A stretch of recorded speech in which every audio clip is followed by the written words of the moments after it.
Hey everyone, welcome back to the channel. Today I will show you how to track a mobile number live location using a simple method that works.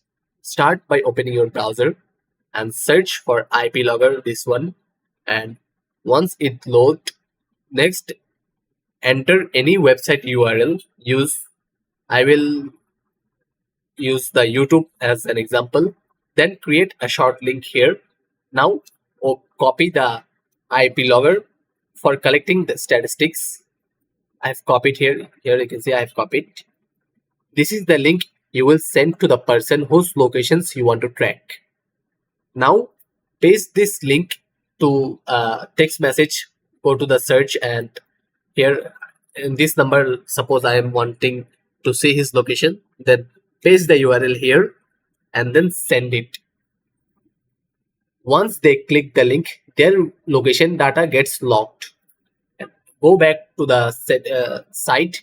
Here are the visitors and analytics. Here's the date and the provider and country or city. If they click on it, it will appear here the list who have clicked and their address as well. After they click, and you can see their country, their IP, and date and time. Important. Always respect people's privacy. This method should only be used for legitimate reasons like tracking your own devices or with consent.